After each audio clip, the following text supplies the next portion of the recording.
चाहे वो किसी भी जाति या धर्म संप्रदाय से है, वो हर पार्टी में हो सकता है, किसी वो यह चाहे मुस्लिम हो चाहे हिंदू हो। तू बीजेपी विरोधी बात कर रहा था, मैं ना तो बीजेपी की, मैं तो ये भी कहता हूँ कि 70 साल से ऐसा तो है नहीं कि इस भारत में ये वो भारत था जिसमें सुई भी नहीं बनती थी। और ठीक है, IIT सब कुछ इन्होंने खड़ा किया, मैं मानता हूँ। हाँ बिल्कुल किया है। भ्रष्टाचार हर जगह होता है। भ्रष्टाचार 2013 में रिपोर्ट आई थी CGA की, उसके बाद ही सरकार गिरी थी इनकी। अन्ना हजारे का आंदोलन हुआ था। तो हर सरकार में भ्रष्टाचार होता है, लेकिन ये नहीं कि भाई पार्टी का पीछे पड़ जाओगे, हाथ दोगे। जब किसी जाति से धर्म से, मुसलमान है, आजम खान की पार्टी से है, आम आदमी से है, ये ना देखें पार्टी से मतलब ही क्या होता है। या तो डेमोक्रेसी नहीं है, तानाशाही है। पार्टी का मतलब है तानाशाही, जैसे चाइना में चलता है, पाकिस्तान में चलता है सेना वाला रूल, तो उस हिसाब से बीजेपी कर रहे हैं। तो कहीं ना कहीं ये बहुत गलत बातें हैं कि बीजेपी के नाम पे वोट दीजिए। आप ये मत देखिए, योगी खुद बोले थे आके वहाँ पे कि आप ये देखिए मैं ही खड़ा हूँ हर सीट पे। जो निकाय की जगह निकली थी जिला पंचायत की बुलंदशहर में, दबदबा है काफ़ी वहाँ पे। बुलंदशहर में भी आना पड़ेगा, बताओ। देखो ग्रामीण क्षेत्र में भी योगी को, जैसे मुख्यमंत्री है वैसे आना तो नहीं चाहिए। मैं हूँ तो मैं तो बिल्कुल भी ना हूँ, क्या करूँगा बुलंदशहर में आके। बुलंदशहर क्या है, कुछ है? सबसे ज़्यादा बेरोजगारी जो दर है वो हरियाणा में ही है, फिर उसके बाद बिहार में है। तो इस पे आपको क्या कहना है? इस पे मैं ये कहना चाहूँगा कि युवा भी थोड़ा सा समझदारी से काम लें। मैं राजनीतिक बातें बिल्कुल नहीं करना चाहता हूँ, जितना मेरी समझ है कि वो थोड़ा समझदारी से काम चल ले। जब समझदारी से काम लेंगे तो कुछ भला होगा कि वो सरकार के भरोसे नहीं रहे। ये कुछ नहीं करने वाले हैं, ये तो बस देखेंगे, हंसी लेंगे। और आधे लोग भी थोड़े से, पब्लिक भी अपना है, नहीं कुछ समझ पाती है बहुत हद तक। आंदोलन हुआ था 13 साल, तो जाटों ने तो गवर्नमेंट हला ही दी थी, और हुआ भी। जब जरूरत पड़ेगी दोबारा से भी आएंगे, वो मानेंगे नहीं। मतलब आपका ये कहना है कि इस बार धर्म पे नहीं जाति पे वोट करना चाहिए? जाति पे मत करिए, आप ये देखिए पार्टी को ध्यान में। अभी हम जो शिकारपुर में हमारे विधानसभा क्षेत्र है, बुलंदशहर से मैं हूँ, तो बुलंदशहर में माननीय मुख्यमंत्री जी आए थे, तो बोले थे कि बीजेपी को, मोदी योगी को हमको देख के वोट दो। निहायत बेवकूफ़पने की हरकत की बात कर रहे हैं। जो व्यक्ति चुनाव लड़ रहा है उसको देख के वोट। वो शराब तो नहीं पीता है, वो लुच्चा लफंगाई तो नहीं करता है, वो हरामखोर तो नहीं है, वो गुंडा तो नहीं है, एक लंबा का लफंगा या फिर तरह तरह के जो कह सकते हैं नीच कर्म के दुष्कर्म तो नहीं करता है। उसको देखें सिर्फ, ये नहीं देखें RLD से है, जाटों की पार्टी से है, या फिर वो हिंदू है या ठाकुर है या किसी जाति वर्ग से है, धर्म से, मुसलमान है, आजम खान की पार्टी से है, आम आदमी से है। ये ना देखें पार्टी से मतलब ही क्या होता है। या तो डेमोक्रेसी नहीं है, तानाशाही है। पार्टी का मतलब है तानाशाही, जैसे चाइना में चलता है, पाकिस्तान में चलता है सेना वाला रूल, तो उस हिसाब से बीजेपी कर रहे हैं। तो कहीं ना कहीं ये बहुत गलत बातें हैं कि बीजेपी के नाम पे वोट दीजिए। आप ये मत देखिए, योगी खुद बोले थे आके वहाँ पे कि आप ये देखिए मैं ही खड़ा हूँ हर सीट पे। जो निकाय की जगह निकली थी जिला पंचायत की बुलंदशहर में, दबदबा है काफ़ी वहाँ पे। बुलंदशहर में भी आना पड़ेगा, बताओ। देखो ग्रामीण क्षेत्र में भी योगी को, जैसे मुख्यमंत्री है वैसे आना तो नहीं चाहिए। मैं हूँ तो मैं तो बिल्कुल भी ना हूँ, क्या करूँगा बुलंदशहर में आके। बुलंदशहर क्या है, कुछ है? कुछ है? वैसे तो कुछ भी नहीं है, जनसंख्या बतेरी है, वोट वगैरह बहुत ज़्यादा है, जीतने के चांसेस ज़्यादा। बुलंदशहर अंडर आ गया तो मतलब ये नहीं होता हर जगह आप विरोध ही करो। विपक्ष का मतलब ये थोड़ी ना होता है कि आप हर चीज़ का, छोटी छोटी चीज़ों का विरोध करना शुरू कर दो।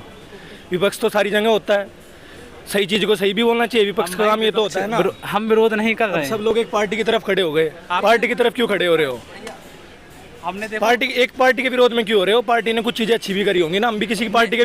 जैसे देखा जाए कि अभी गठबंधन हो गया है, सब पार्टियां मिलके एक आपस में पार्टी बना ली है और बीजेपी इधर अकेले है। नहीं तो, अकेले तो नहीं है, उनका भी गठबंधन है। वो गठबंधन, हाँ वो मानता हूँ, लेकिन सब पार्टी एक तरफ अभी हो गई हैं। तो ठीक है, तो आपको क्या लगता है इसका कुछ असर पड़ेगा बीजेपी के ऊपर? असर तो बिल्कुल पूरा पड़ेगा यार। जब झुंड एक जगह आ जाएगा तो क्या होगा?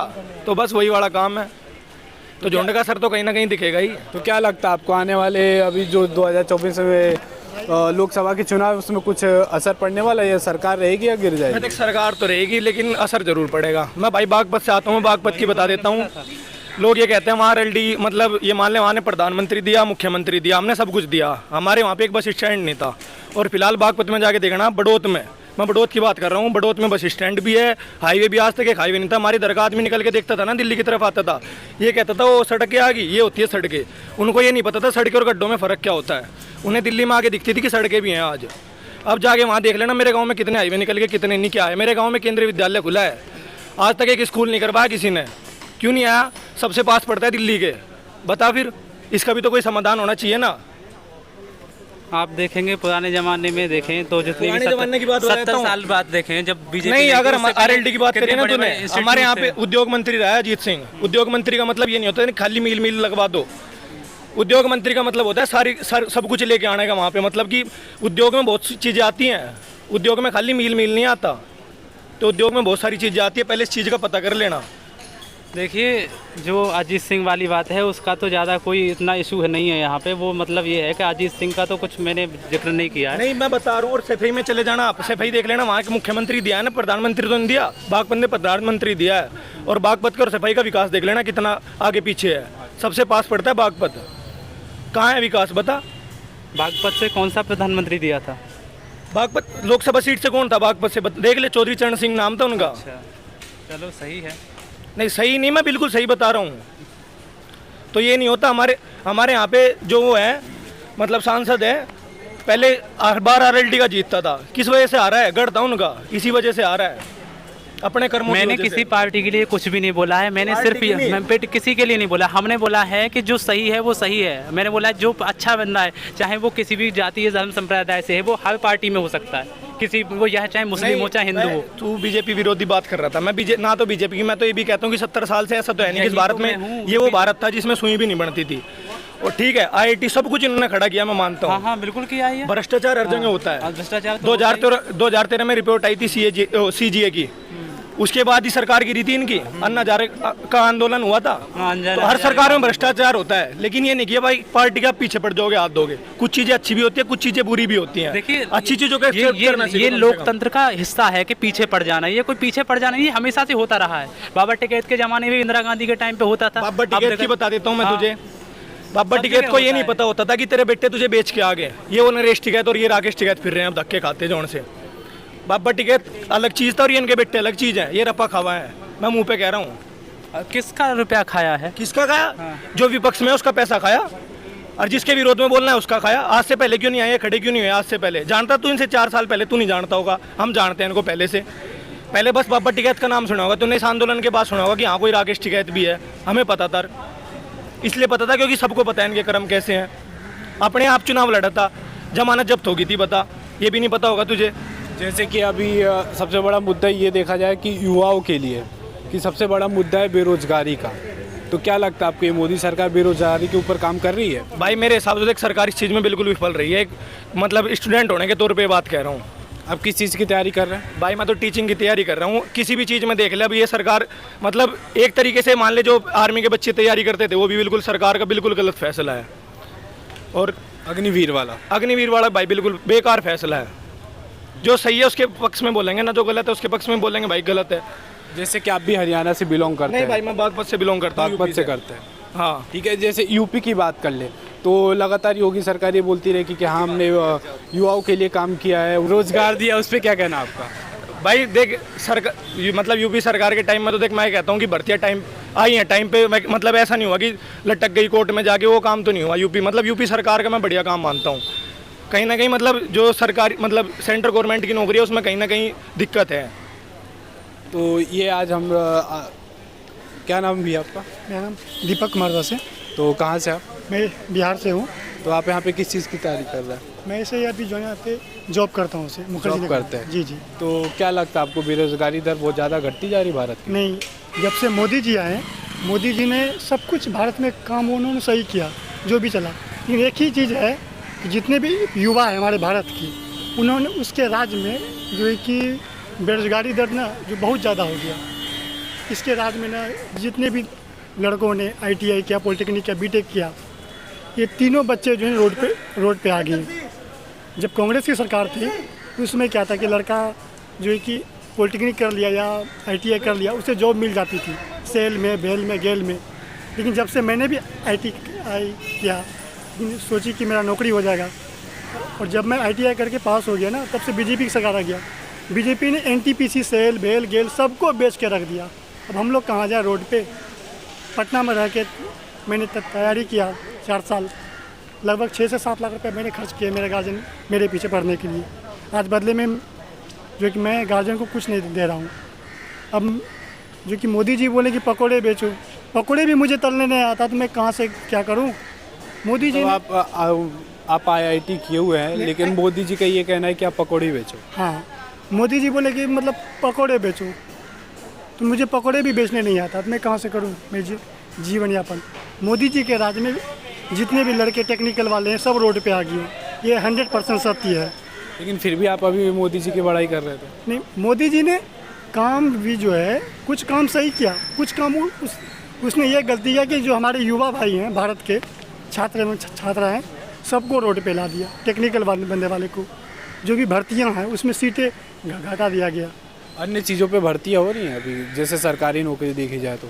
नहीं, हर चीज़ की जो वैकेंसी है ना सब में रिक्ति जो है कम आती है।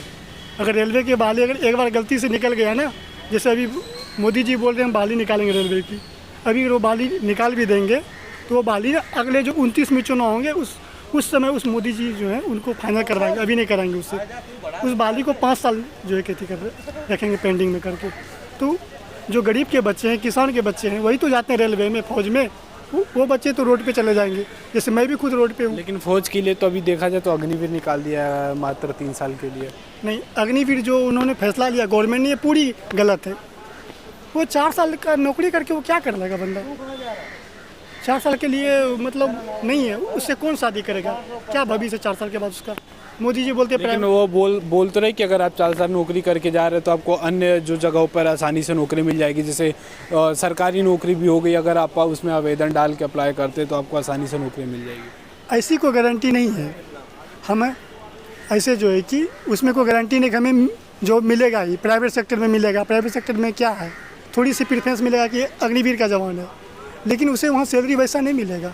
हम जो खून पसीना एक करके रात दिन एक करके अग्निवीर के लिए तैयारी किए, जहाँ हमारी लाइफ कुछ सेट रहता, हमारे परिवार के कुछ अच्छा मतलब अति हो जाता है, लेकिन वो नहीं, उन्होंने अग्निवीर को करके और बर्बाद कर दिया जितने भी युवा हैं हमारे भारत के। मतलब अग्निवीर का फैसला बहुत गलत रहा सरकार का। अग्निवीर का फैसला जो गवर्नमेंट का पूरी तरह का ये गलत है, बीजेपी सरकार। आपको क्या लगता है 2024 में भी लोकसभा के चुनाव भी आने वाले हैं? 2024 में अगर मोदी जी का सरकार अगर बन जाएगा ना, गलती से बनना तो तय है उसे, लेकिन वो जो है ना गलती से बन जाएगा तो इससे भी बदतर जो बेरोजगारी है भारत का वो 100% सत्य है। तो एक तरफ से आप मोदी जी की बड़ाई भी कर रहे हैं, मोदी जी की बुराई भी कर रहे हैं। मोदी जी जो हैं बेरोजगारी पे जो है उन्होंने कोई काम नहीं किया। हम लोग को रोज़गार का कोई जो मोदी जी ने रोज़गार जो है कि कोई काम ही नहीं कर रहा, उसके ऊपर सब में सीट घटा दिया गया। बेरोजगारी ही तो है ना, बच्चे को रोज़गार मिलेगा तभी तो वो कुछ जिएंगे।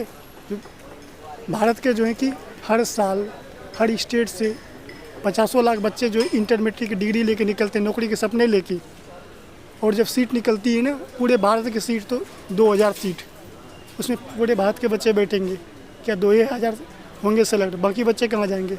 पकौड़े तलने के लिए ना। इसीलिए मैं मोदी जी को मैं उससे दुखी हूँ। उन्होंने सब कुछ सही किया, लेकिन एक ही हमें रोज़गार नहीं मिला। मैंने ITI किया, उसके लिए मुझे सेल वेल में मैंने सोचा था कि मेरा इस बार सिलेक्शन होगी, नहीं, उन्होंने सरकारी नौकरी को ही ख़त्म कर दिया, सीट घटा दिया मोदी जी ने। मतलब बिल्कुल सीट घटा दी है? जी बिल्कुल सीट उन्होंने घटा दिया। जैसे कि NTPC हो गया भारत में, उन्हें 10 बीघा में बनता है, 10 बीघा में उनकी जब सीट निकलेगी ना तो वो 8 सीट निकलेगी इलेक्ट्रीशियन की, 10 सीट फिटर की। क्या 10 बीघा के प्लॉट में 10 ही एम्प्लॉय का जो जरूरी है क्या? उस सीट को मोदी जी ने ख़त्म कर दिया। वो भी बहाली 2 साल में निकलती है, एक वैकेंसी 10 सीट। तो इस चीज़ के लिए मैं मोदी जी से चाहूँगा कि वो बेरोजगारी पे मतलब जो है हम लोग को रोज़गार दें, ताकि हम भी उनके लिए आगे सत्ता में लाने का काम करेंगे। मैं किसी पार्टी के पक्ष से नहीं हूँ, जो हमें रोज़गार देगा मैं उसे वोट दूँगा, ये हम लोग का फैसला है इसे। तो हमारे साथ अभी जुड़ चुके थे दिल्ली के युवा, जो कि कुछ बिहार के थे, तो कुछ झारखंड के थे, तो कुछ यूपी के थे। इन सब का बस यही कहना है, मोदी सरकार ने काम तो सब किया है लेकिन बेरोजगारी के ऊपर बिल्कुल भी काम नहीं किया है। कुछ युवा हमारे साथ ऐसे भी जुड़े थे जिन्होंने IIT किया है लेकिन उनको अभी तक नौकरी नहीं मिला। अगर वैकेंसी निकलती भी है सरकारी वैकेंसी, तो उसमें से मात्र 5 या 10, उससे ज़्यादा वैकेंसी नहीं निकलती, और उसमें से भी उन लोगों का सिलेक्शन हो जाता है जो कि जुगाड़ से आते हैं या तो पैसे देते हैं। ऐसी खबरें देखने के लिए देखते रहिए New India News Network. Cameraman Virendra के साथ मैं आदित्य तिवारी।